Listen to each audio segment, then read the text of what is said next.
Welcome to Math Minders Academy.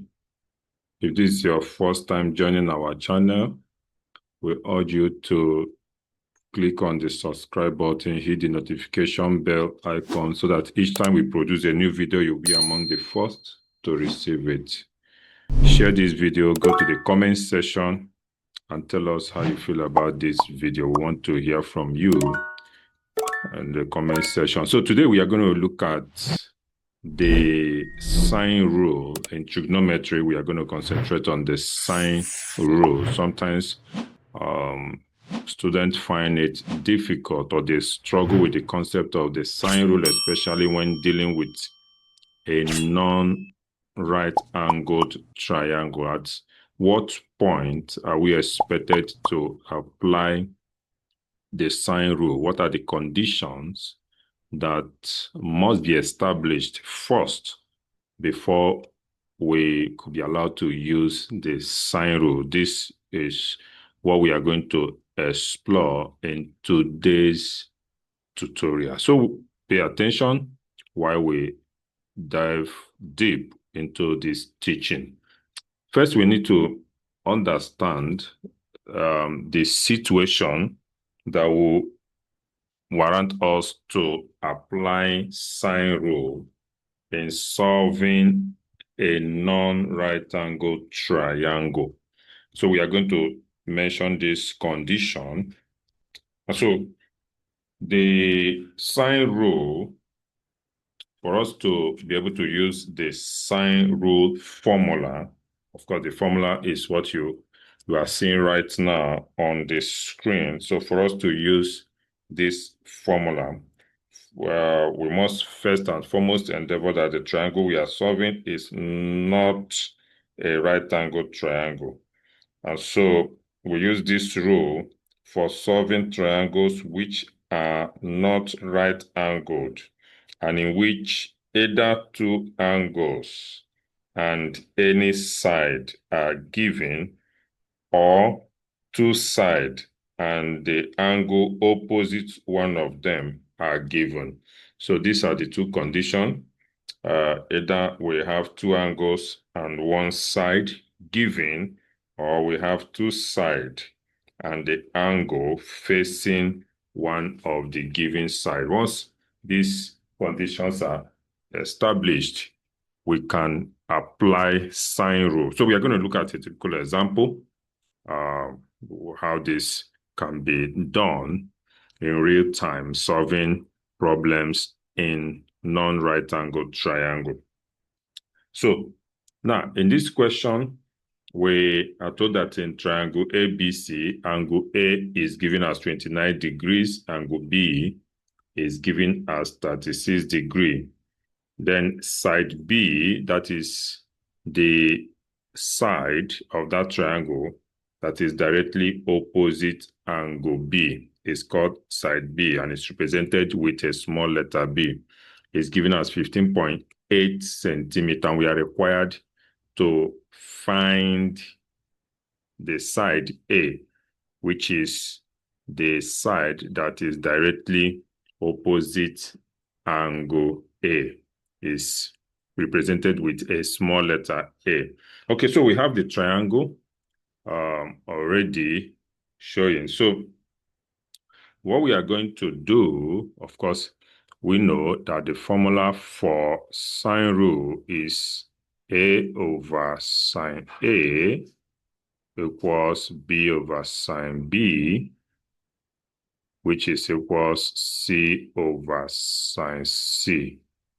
All right, this is the formula. Or we can also have it as sine A over small a equals sine B over small b equals sine C over small c. So we can have this.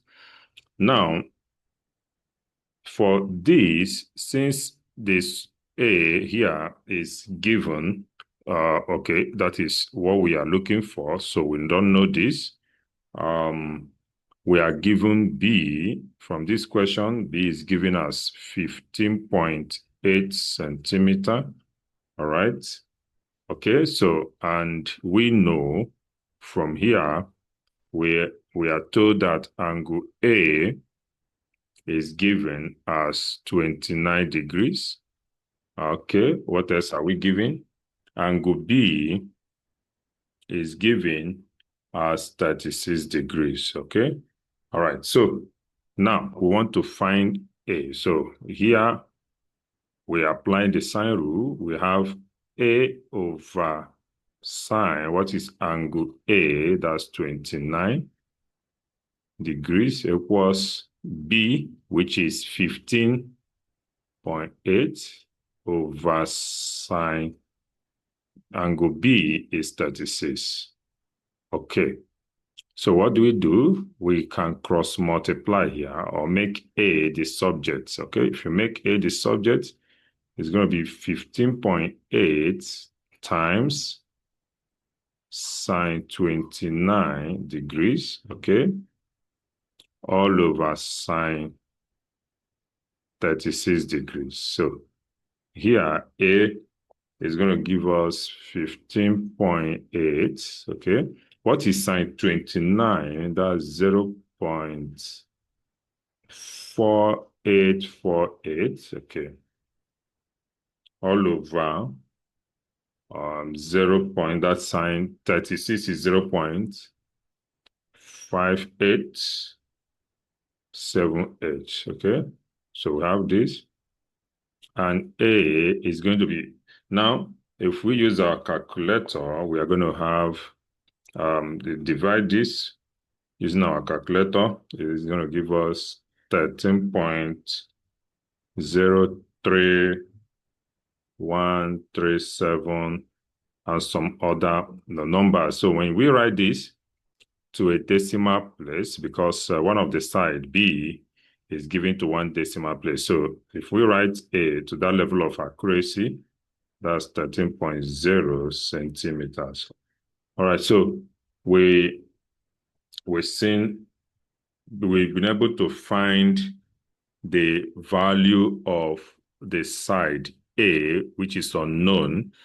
And of course, we have applied sine rule here. Remember the condition here, we are giving two angles and one side, two angles, and then we have one side. Okay, and then we are now looking for one of the unknown side, and we've been able to apply this successfully.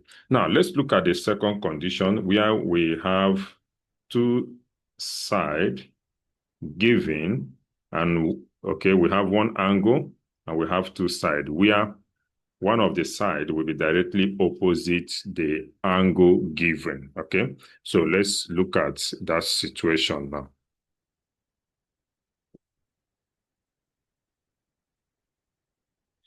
So in this example 2,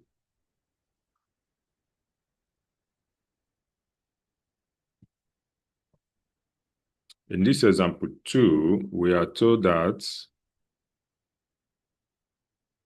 in triangle ABC, right, we are giving C as 53 degrees. Okay, that's angle C. Then the side B is 3.6 meters. Then the small side C is 4. Okay, this is 3.56.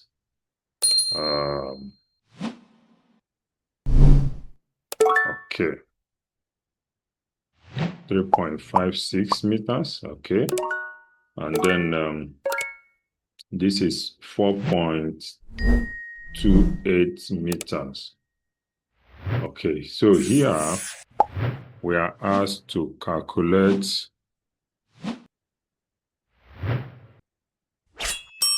calculate angle B. Okay, all right. So now what we are going to do here is to, okay, let's look at our solution. Now let's draw the triangle.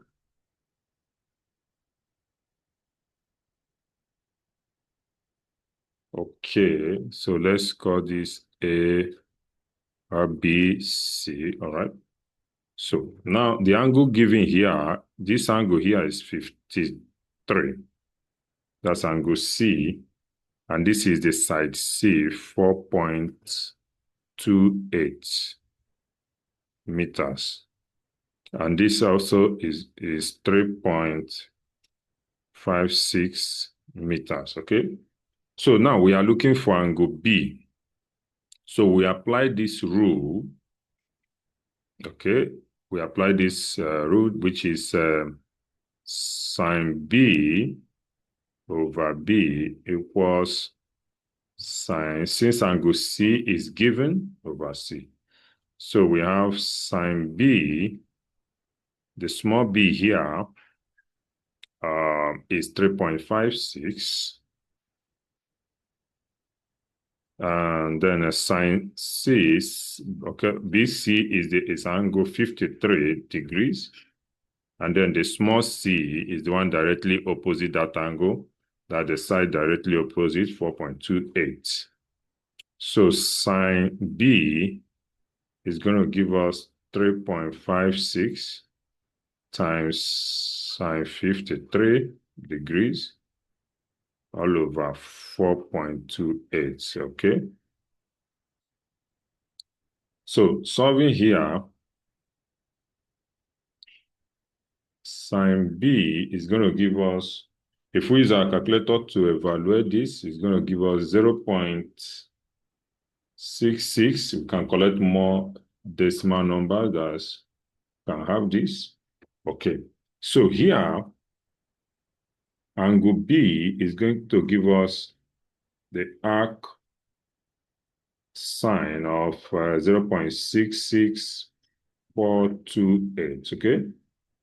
And so if you use your calculator, you can check the arc sine of this, and that is going to give us 41.6 degrees, okay? And so this is angle B, okay? So this angle here is 41.6 degrees, okay? So of course we can even find sine B, length BC, which is, A here.